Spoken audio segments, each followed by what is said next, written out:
കേരളത്തിന്റെ ശാപമേത് എന്ന് വല്ല PSC പരീക്ഷയ്ക്കും ചോദിച്ചാൽ അതിന്റെ ഉത്തരം കേരളത്തിന്റെ പ്രതിപക്ഷം, കോൺഗ്രസ്, UDF എല്ലാ നല്ല കാര്യങ്ങളെയും എതിർക്കുക. എല്ലാ കേസിലും തോറ്റു. പ്രതിപക്ഷ നേതാവ് കോടതിയിൽ പോവുക എന്ന് പറഞ്ഞാൽ തോൽക്കാനായി പോവുക എന്നായി അർത്ഥം. അവസാനം കോടതി തന്നെ സഹികെട്ട് ഈ ശല്യക്കാരനായ വ്യവഹാരിയെ ഇനിമേൽ ഈ വഴിക്ക് വരരുത് എന്ന് കർശനമായി പറയേണ്ടി വന്നു.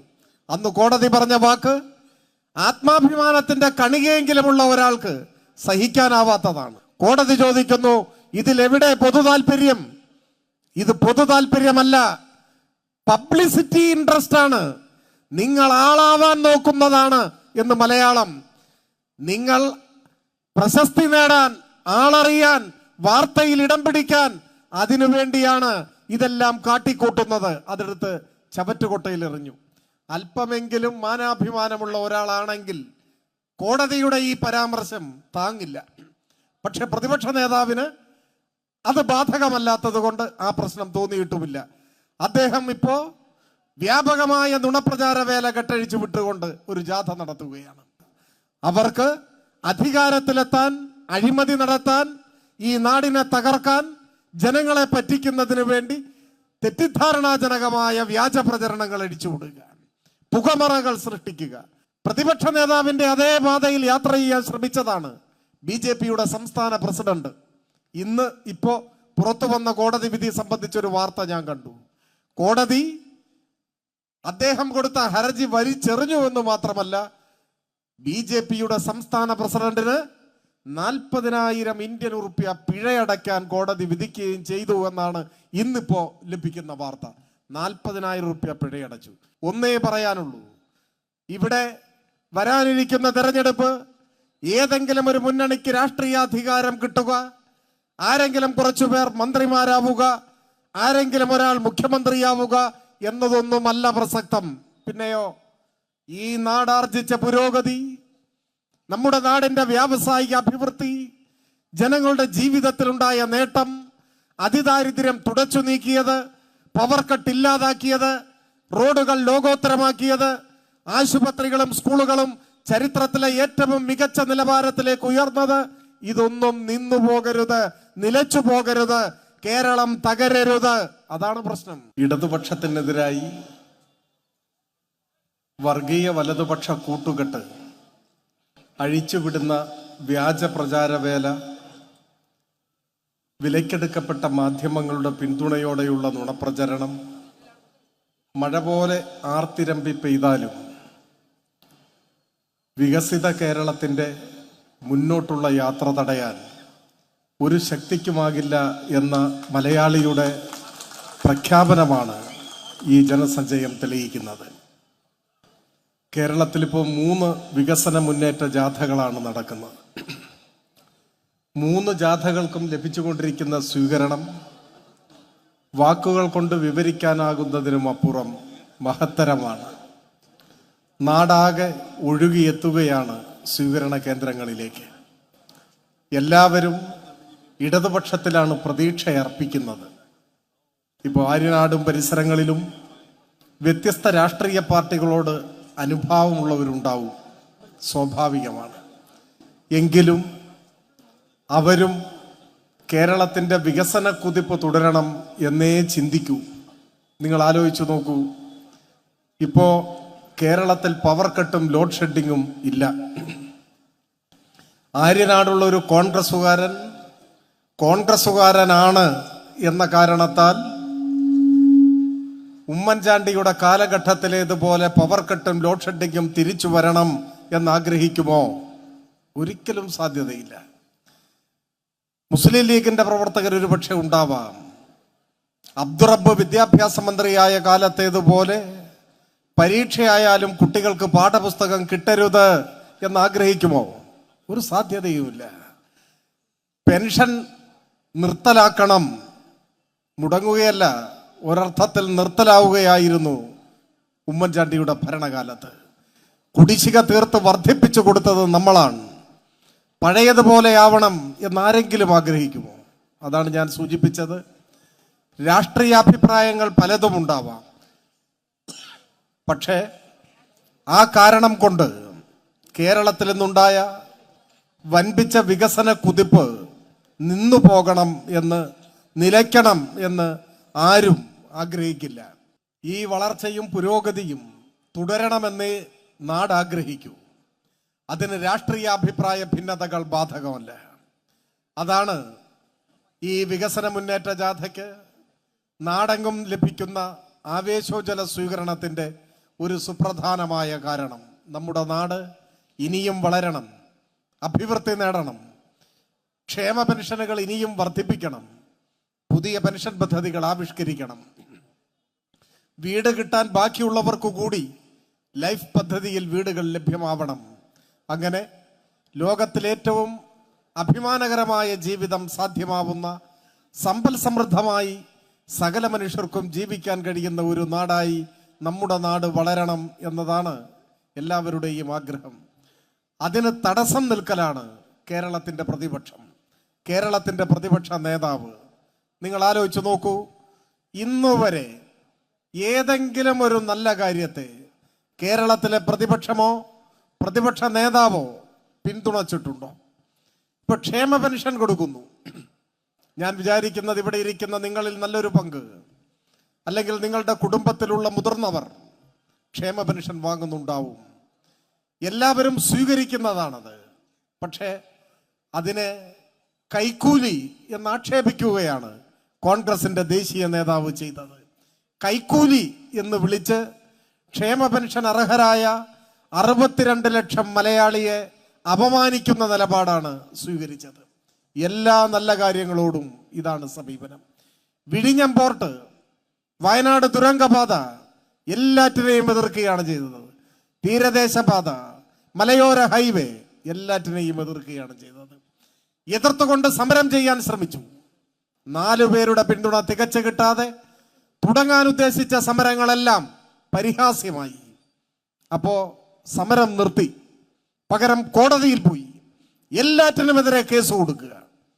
കോവിഡിന്റെ കാലത്ത് മനുഷ്യജീവൻ സംരക്ഷിക്കാൻ സർക്കാർ അശ്രാന്ത പരിശ്രമം നടത്തുമ്പോൾ പ്രവർത്തനങ്ങളെ ഏകോപിപ്പിച്ച സ്പ്രിംഗ്ലറിനെതിരായി കോടതിയെ സമീപിച്ചു. വാഹനാപകടങ്ങൾ കുറയ്ക്കാൻ AI ക്യാമറകൾ സ്ഥാപിച്ചപ്പോൾ അതിനെതിരെ കോടതിയെ സമീപിച്ചു.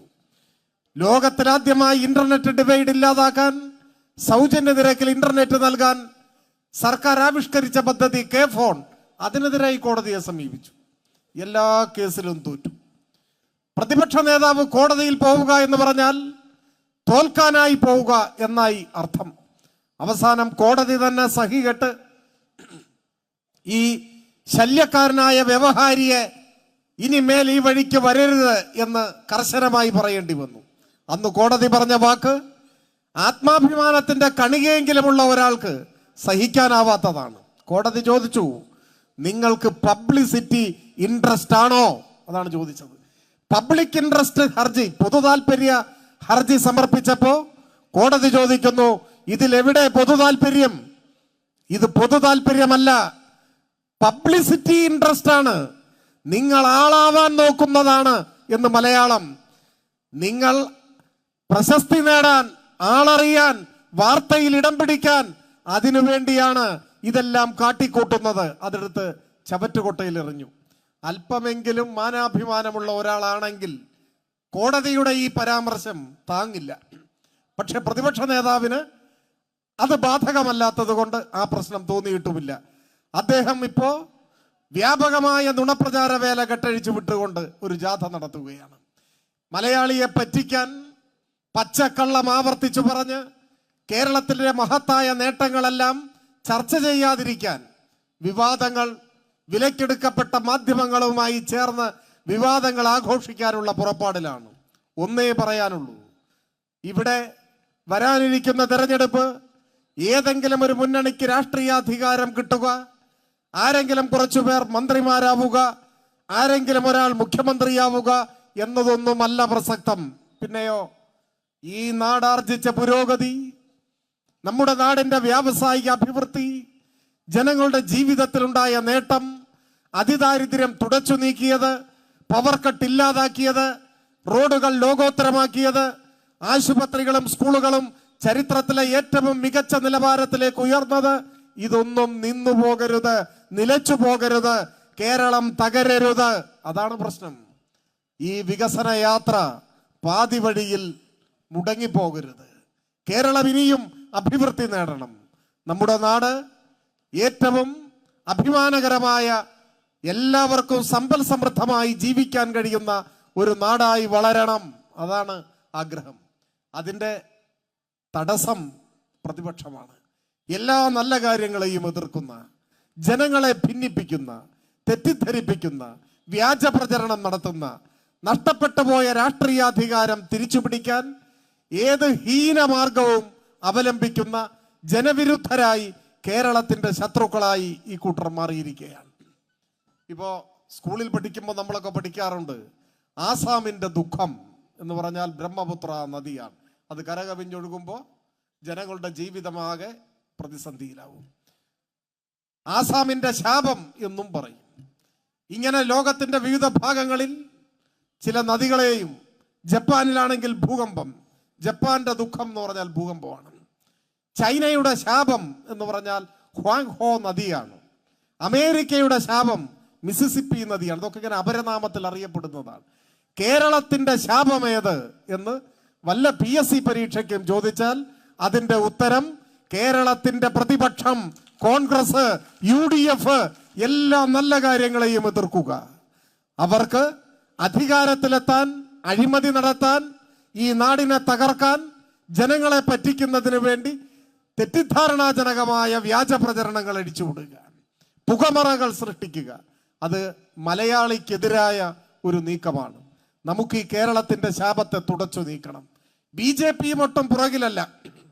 BJP ഇപ്പോ മലയാളിയുടെ മേലൊരു ഭീഷണിയായി വന്നിട്ടില്ല എന്നേ ഉള്ളൂ. പ്രതിപക്ഷ നേതാവിന്റെ അതേ പാതയിൽ യാത്ര ചെയ്യാൻ ശ്രമിച്ചതാണ് BJPയുടെ സംസ്ഥാന പ്രസിഡന്റ്. ഇന്ന് ഇപ്പോ പുറത്തു വന്ന കോടതി വിധി സംബന്ധിച്ചൊരു വാർത്ത ഞാൻ കണ്ടു. കോടതി അദ്ദേഹം കൊടുത്ത ഹർജി വലിച്ചെറിഞ്ഞു എന്ന് മാത്രമല്ല, BJPയുടെ സംസ്ഥാന പ്രസിഡന്റിന് 40,000 ഇന്ത്യൻ ഉറുപ്പ്യ പിഴയടയ്ക്കാൻ കോടതി വിധിക്കുകയും ചെയ്തു എന്നാണ് ഇന്നിപ്പോ ലഭിക്കുന്ന വാർത്ത. 40,000 ഉറുപ്പ്യ പിഴയടച്ചു. അനാവശ്യ വ്യവഹാരം, കോടതിയുടെ വിലപ്പെട്ട സമയം പാഴാക്കി കളയാനുള്ള പരിശ്രമമാണ് നടത്തുന്നത് എന്ന് കോടതി കണ്ടെത്തി. അപ്പോ കോടതിയിൽ നാണം കെട്ട് നിൽക്കുന്നവരാണ് പ്രതിപക്ഷ നേതാവും BJPയുടെ സംസ്ഥാന പ്രസിഡന്റും. രണ്ടുപേരുടെയും ലക്ഷ്യം ഒന്നാണ്: മതനിരപേക്ഷ കേരളത്തിന്റെ അടിത്തറ ഇളക്കണം, ഇടതുപക്ഷത്തെ തോൽപ്പിക്കണം, കേരളത്തെ ശിഥിലമാക്കണം, തകർക്കണം. അതാണ് നാടിന്റെ ശത്രുക്കളാണ്. നാടിന്റെ ശത്രുക്കൾക്കെതിരെ നാടാകെ കൈകോർക്കണം, ഒരുമിക്കണം. വരാനിരിക്കുന്ന ദിവസങ്ങളിൽ കേരളത്തിന്റെ വ്യാവസായിക പുരോഗതി, ജനങ്ങളുടെ ജീവിതത്തിലുണ്ടായ അഭിവൃദ്ധി, അതെല്ലാം തുടർന്നു പോകാൻ, കേരളം തകരാതിരിക്കാൻ, പെൻഷൻ ഇനിയും വർദ്ധിപ്പിക്കാൻ, ബാക്കിയുള്ളവർക്കു കൂടി വീട് കിട്ടാൻ, നമ്മുടെ ആശുപത്രികളും സ്കൂളുകളും കൂടുതൽ മെച്ചപ്പെടാൻ, റോഡുകൾ ഇപ്പോഴത്തേതുപോലെ ഉന്നത നിലവാരത്തിൽ തുടരാൻ, ഇനിയും ചെറുപ്പക്കാർക്ക് ജോലി കിട്ടാൻ ഒക്കെ ഇടതുപക്ഷം ശക്തിപ്പെടണം. അതിന് ഇനിയുള്ള ദിവസങ്ങൾ, മണിക്കൂറുകൾ കൂടുതൽ ഊർജ്ജസ്വലതയോടെ നമ്മുടെ നാട്ടിലെ എല്ലാ വിഭാഗം ആളുകളെയും കേരളത്തിന്റെ നാളെയെ കരുതി നമ്മുടെ നാട് തകർന്നു പോകാതിരിക്കാൻ ഇടതുപക്ഷത്തിന്റെ കൊടിക്കീഴിൽ അണിനിരത്തണം. ഇപ്പോൾ കേരളത്തിലുണ്ടായ എല്ലാ വികസന പ്രവർത്തനങ്ങളുടെയും പ്രതിഫലനം ഇവിടെ അരുവിക്കരയിലുണ്ട്. അരുവിക്കരയ്ക്കൊരു മോചനം കിട്ടിയത് എന്നാണ്? 5 കൊല്ലമായിട്ടേ ഉള്ളൂ അരുവിക്കരയ്ക്കൊരു മോചനം കിട്ടിയിട്ട്. നീണ്ട കാലത്തെ പിന്നാക്കാവസ്ഥ അതിജീവിച്ച് ഞങ്ങളും കേരളത്തിലെ മറ്റു പ്രദേശങ്ങളിലെ ജനങ്ങളെ പോലെ വികസനത്തിന് അർഹതയുള്ളവരാണ് എന്ന് അരുവിക്കരക്കാർക്ക് തോന്നി തുടങ്ങിയിട്ട് 5 കൊല്ലമായിട്ടേ ഉള്ളൂ. നമ്മുടെ നാട് മാറി തുടങ്ങിയിട്ട്. ആ മാറ്റങ്ങൾക്കൊക്കെ നേതൃത്വം കൊടുത്ത നേതാവാണ് സ്റ്റീഫൻ. സ്റ്റീഫൻ ഇവിടെ ഇരിക്കുന്നുണ്ട്. സ്റ്റീഫന്റെ നേതൃത്വത്തിൽ ഇവിടെ തുടക്കം കുറിച്ച ഒരു പുതിയ മാറ്റം, ആ മാറ്റവും പാതി വഴിയിൽ നിന്നു പോകരുത്. നമ്മുടെ നാട് അഭിവൃദ്ധി നേടണം. കേരളത്തിന്റെ പൊതുവികസനം അരുവിക്കരയിലും അനുഭവവേദ്യമാവണം. നമ്മുടെ നാട് ലോകോത്തരമായി വളരുമ്പോഴാണ് അതിന്റെ ഗുണം എല്ലാവർക്കും അനുഭവിക്കാനാവുക. ഞാൻ കൂടുതൽ ദീർഘിപ്പിക്കുന്നില്ല, ചുരുക്കുന്നു. പറഞ്ഞു വന്നത് നമ്മുടെ നാടിന്റെ ഭാവിയെ കരുതി, കേരളത്തിന്റെ ഭാവിയെ കരുതി ഇടതുപക്ഷത്തിലാണ് നാട് വിശ്വാസമർപ്പിക്കുന്നത്, വിശ്വാസമർപ്പിക്കാൻ കഴിയുക. നേടിയ നേട്ടങ്ങൾ സംരക്ഷിക്കാനും പുതിയവ നേടിയെടുക്കാനും കൂടുതൽ ഉയരങ്ങൾ താണ്ടാനും ഇടതുപക്ഷത്തിന്റെ കൊടിക്കീഴിലേക്ക് നാട്ടിലെല്ലാവരെയും അണിനിരത്താനുള്ള രാഷ്ട്രീയ ഉത്തരവാദിത്വം നിങ്ങൾ ഏറ്റെടുക്കണം. നമുക്ക് നമ്മുടെ നാടിനെ സംരക്ഷിച്ച് മുൻപോട്ട് കൊണ്ടുപോകാൻ ഒരുമിച്ച് കൈകോർക്കാം എന്നാശിച്ചുകൊണ്ട് ഞാൻ എൻ്റെ എളിയ വാക്കുകൾ അവസാനിപ്പിക്കുന്നു. അഭിവാദനം.